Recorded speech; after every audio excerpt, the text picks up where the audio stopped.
Hello everyone, and welcome back to the Commander's Forge. My name is Andy Bentley, and the Commander's Forge is an area for me to talk about Magic, Commander, and anything else that helps me deal with my mental health, right? Now, today, I want to talk about Eldrazi. In particular, the Eldrazi precon, because, well, originally I was going to pick it up if the deck wasn't, $100. So, instead, what I ended up doing was just buying the few new cards that I wanted, and then building it with the rest of the stuff that I had on hand. So, the cards I ended up buying were the Face Commander, which is Zolodok Voidgorger, Abstruse Archaic, Desecrate Reality, Flare of Loyalties, Darksteel Monolith, Rise of the Eldrazi, and Calamity of the Titans. But that got me thinking, if I'm doing this, how much different is the deck I'm building going to be from the precon? So I did a little compare and contrasting for you. So the precon comes with 11 Eldrazi and 1 Tribal Sorcery Eldrazi. My deck comes with 21 Eldrazi and the same Tribal Sorcery Eldrazi, because it's a board wipe. The precon comes with 20 non-Eldrazi in the deck, whereas mine comes with 8 non-Eldrazi in the deck. The precon's breakdown of CMCs over 7, it comes with 15. Whereas mine comes with 21. The precon includes 1 Eldrazi Titan, which is Kozilek the Great Distortion, whereas mine has all of the legal Eldrazi Titans. The only one that is not legal in our format is the original Emrakul, the Aeon's Torn. The precon comes with 10 non-ramp artifacts, where mine comes with 7 non-ramp artifacts. Theirs comes with 11 ramp artifacts plus 7 ramp creatures, which comes to a total of 18. And mine comes with 18 ramp artifacts and 3 ramp creatures, bringing it to a total of 21. The precon comes with 15 of the basic wastes, where mine comes with 19. Theirs comes with a total of 38 lands, with 4 lands that can make 2 mana regularly. And mine has 39 lands with 5 lands that can make 2 mana regularly. So clearly I put a heavier emphasis on hitting my mana. Part of this is because if you look at our average mana values, the precon comes in at 4.61, where mine comes in almost a full point above at 5.48. And I took this one step farther, and I compared both decks side by side. So according to the program I used, it says that we have a 58% match between my deck and the precon. There are 40 cards in my deck that are not included in the precon, and these include cards like Conduit of Ruin, Deceiver of Form, Reality Smasher, and Thought-Knot Seer. There are 44 cards in the precon that are not in mine, including things like Ancient Stone Idol, Hangerback Walker, and Metalwork Colossus. Now, to take this one step further past just the precon and look at Commander Masters as a whole, Kozilek the Great Distortion is both included in the precon and in the main set, and Ulamog the Ceaseless Hunger is in the set. There is no Emrakul the Promised End, which is the legal one in our format, Kozilek Butcher of Truth, or Ulamog the Infinite Gyre. So, to me, I feel like the thing they should have done was put Ulamog and Kozilek, the newer ones, into the precon, and then included Emrakul the Promised End, Kozilek, Butcher of Truth, and Ulamog the Infinite Gyre in the set itself. So I'm going to call that a little bit of a fail. And yeah, that's kind of it for this little compare and contrast. And actually, when I get back from the little break here I take in the middle, I am going to go over my version of the Eldrazi deck. So I will be right back. Hey, I just want to take a minute to tell you about my Patreon. I know times are hard for everybody, and I know it isn't easy to shuffle around bills and stuff. Believe me, I know that. But if you would like to help support the podcast and me, you can find the links to my Patreon in my link tree, which is always put into the description of either the video or the audio, wherever you're listening to it. It would really mean the world to me. Honestly, I'm just struggling to make ends meet most weeks. But that's it. That's all. If you want to help, the links will be where you can find them. And we are back. Now, I did end up building the Eldrazi deck, but my version based mostly on what I have on hand. That said, I did buy some of the new cards, and some of the cards that I have to put in the deck were included in the precon as well. So, I do want to start with the new cards. Let's talk about Zilliduck Void Gorger. It's 5 and a colorless for a 7/4 Eldrazi. Colorless spells you cast from your hand with mana value 7 or greater have Cascade. So I kind of took this and I ran with it. For one, it is the cheapest of the legendary Eldrazi at 6 mana. And originally it's what drew me towards the precon to begin with, because it just looks like it's going to be sweet. Now, one of the biggest differences is the quality of mana rocks that I'm using. For the most part, it's because I have a mana crypt and a mana vault. So, crypt is 0 artifact. At the beginning of your upkeep, flip a coin. If you lose the flip, it deals 3 damage to you, but it taps for 2 colorless. And mana vault is a single mana. You can tap it to add 3 colorless to your mana pool. It doesn't untap during your untap step. You can pay 4 to untap it, or it deals 1 damage to you. That's one of the biggest differences, but I also threw some, like, a Sword of the Animist in there. It's a 2 mana equipment, equips for 2, equip creature gets +1/+1, and when they attack, you can dig out a basic land. Quick note, because I just remembered this, Myriad Landscape does not work with wastes, because wastes do not have a basic land type. They are just basic lands. Just thought I'd get that in there before I forgot about it again. Now, going back into the new stuff. First up, we have Abstruse Archaic, which is a 4 mana 3/4 avatar. So it is one of the few non-Eldrazi creatures we have in the deck. It has Vigilance, and then 1 tap and copy a target activated or triggered ability you control from a colorless source. You may choose new targets for the copy. This could be amazing, or it could just be good. But that said, it's fine, right? Next up in the creatures, we have the Flayer of Loyalties. Now, Flayer of Loyalties is 8 colorless for a 10/10 Eldrazi. When you cast the spell, gain control of target creature until end of turn. Untap that creature. Until end of turn, it has base power and toughness 10/10, gains Trample, Annihilator 2, and Haste. And the Flayer also has Annihilator 2 and Trample. So, if you are familiar with the Eldrazi Conscription, which is an enchantment aura, you basically gain control of something, it gains Trample and Annihilator 2. So this is that on legs. And if you have ways to, like, bounce it and replay it, then, you get to go ham, right? Now, the other new cards that I added are not creatures. The first one up is Desecrate Reality, which is 7 mana instant.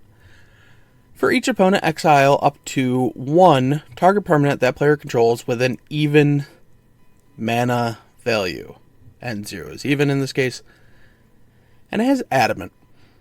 If at least 3 colorless mana were spent to cast this spell, return a permanent card with an odd mana value from your graveyard to the battlefield. There is one card that I would love to pair this up with that I'm running that is not included in the actual precon, and that's Void Winnower, better known as You Can't Even. It's a 9 mana 11/9 Eldrazi. Your opponents can't cast spells with even converted mana costs, and your opponents can't block with creatures with even converted mana costs. Yeah, it just... Is it maybe a little win more? Maybe. I don't care. I still like it. Next up in the new stuff, we have Calamity of the Titans. It's 4 colorless for a sorcery. As an additional cost to cast the spell, reveal a colorless creature card from your hand. Exile each creature and planeswalker with mana value less than the revealed card's mana value. Now, I hear you saying, but Andy, all your creatures are huge. And I would say, yes, many of them are. But my favorite thing to pair this up with is a late game Burnished Heart. So Burnished Heart, 3 mana artifact creature, 2/2, and you can pay 3 sack it to get 2 basic lands. Just wipe the board of all the small stuff to get them out of the way, and then go to town. Next up in our new stuff, we have the Darksteel Monolith. 8 mana artifact, indestructible. Once per turn, you may pay 0 rather than pay the mana cost for a colorless spell you cast from your hand. So this is just a great way to cheat manas. That's all I gotta say about it. And finally, we have Rise of the Eldrazi. Not to be confused with the set Rise of the Eldrazi. It's 9 colorless for a sorcery. This spell can't be countered. Destroy target permanent. Target player draws 4 cards. Take an extra turn after this one. Exile Rise of the Eldrazi. So that gives you the original 3 Titans cast abilities. Ulamog's is Destroy Target Permanent. Kozilek's is Draw 4. And then the original Emrakul the Aeon's Torn is Take an extra turn after this one. So, yeah. Next up, let's just talk about some cards that I added that are not in the precon. And chief among these, I have Extraplanar Lens, which is a 3 mana artifact with imprint. When Extraplanar Lens comes into play, remove a land you control from the game, and whenever a land of the same name as the imprinted card is tapped for mana, you make 1 mana extra. So this is just a good way to double up on our wastes. Next up, we have Thought-Knot Seer. It's 3 and a colorless for a 4/4 Eldrazi. When it enters the battlefield, which is one of the very few enters the field and not cast abilities, target opponent reveals his or her hand. You choose a non-land card from it and exile that card. When it leaves the battlefield, target opponent draws a card. Next up, we have Conduit of Ruin. It's a 6 mana 5/5 Eldrazi. When you cast Conduit of Ruin, you may search your library for a colorless creature card with a mana cost 7 or greater. Reveal it, shuffle your library, put that card on top of it, and then the first creature spell you cast each turn costs 2 less to cast. Reality Smasher is 4 and a colorless for a 5/5 Eldrazi with Trample and Haste. When Reality Smasher becomes the target of a spell an opponent controls, counter that spell unless its controller discards a card. So this is before the days of Ward, but essentially this one has Ward, discard a card. Pathrazer of Ulamog is an 11 mana 9/9 Eldrazi with Annihilator 3. Pathrazer of Ulamog can't be blocked except by 3 or more creatures. It's just a big dumb Eldrazi that does big dumb stuff. Now, Helm of the Host gets a lot of flack for being like a big old combo card and all this jazz. I have it here because I like to turn Cascade into Cascade, and then into Cascade. I just want to put Helm of the Host on Zuladak. That That's all I want. Is just a lot of cascading. But honestly, after like the third turn, when you're cascading 6 times, the game's probably going to end. Next up, we have the Wandering Archaic. I'm not even going to talk about the backside because they're only going to cast the front side. It's a 5-mana 4/4 Avatar. It has, whenever an opponent casts a spell, they may pay 2 mana. If they do not, you may copy that spell. Just very helpful. Next up, we're going to talk about our big bad that's not an Eldrazi, and then we'll go into the remainder of the Eldrazi Titans that I just happen to have. So the big bad is Blightsteel Colossus. It's a 12-mana 11/11 golem with trample and infect, and indestructible. If it would be put into a graveyard from anywhere, reveal it and shuffle it into its owner's library instead. Yeah, big, dumb, not necessarily an Eldrazi, but where else do you put a big, dumb 12/12, 11/11 with trample and infect, right? And then finally, we will move into the Titans that they were too scared to put into a precon. First up, we have Ulamog, the Ceaseless Hunger. 10 mana, 10/10 Eldrazi. When you cast it, exile 2 target permanents. It has indestructible, and when it attacks, defending player exiles the top 20 cards of his or her library. Ulamog, the Infinite Gyre, is 11 mana, 10/10 Eldrazi. When you cast Ulamog, the Infinite Gyre, you destroy target permanent. It has Annihilator 4, indestructible, and when it's put into a graveyard from anywhere, its owner shuffles his or her graveyard into his or her library. Kozilek, Butcher of Truth, is a 10 mana 12/12 Eldrazi. When you cast Kozilek, Butcher of Truth, draw 4 cards. It has Annihilator 4, and when Kozilek is put into a graveyard from anywhere, its owner shuffles his or her graveyard into his or her library. And finally, we have Emrakul, the not banned one, also known as the Promised End. It's a 13 mana, 13/13 Eldrazi. Emrakul, the Promised End, costs 1 less to cast for each card type among cards in your graveyard.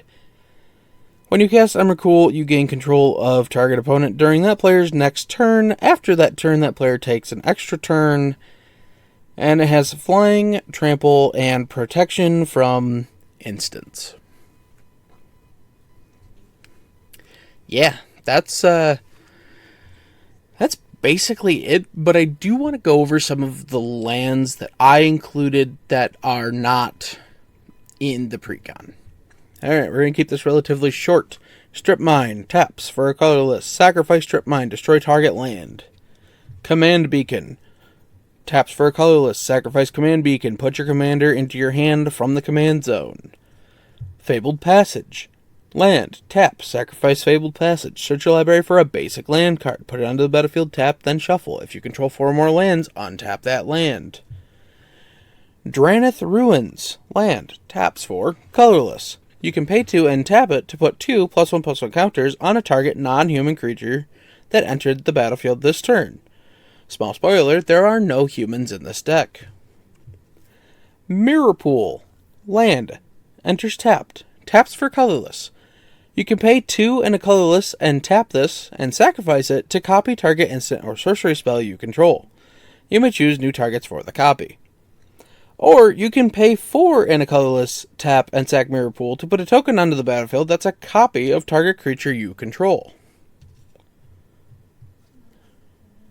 Now, the 2 lands that I think are the most egregious that are not included in the precon are A, Sanctum of Ugin, which is a land, taps for a colorless, and whenever you cast a colorless spell with converted mana cost 7 or greater, you may sacrifice Sanctum of Ugin.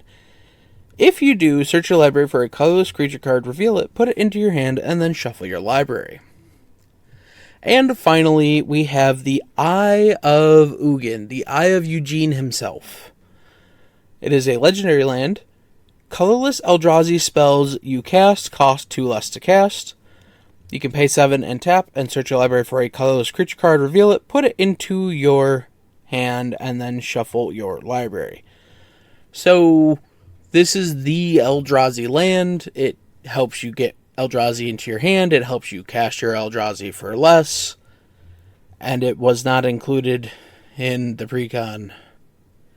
And something we're probably going to talk about next week is another land that was egregiously missed for the Sliver precon.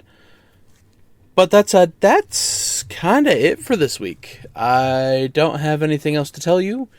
So I will say bye-bye. And I will talk to you next week. Thank you for listening. All of my links can be found in my link tree in the description below. I would like to thank Ian Foss and Cody Mulpey of the band The Crypt for allowing me to use music for my opening and ending, along with Nate and Erica Jacobs for making my original logo.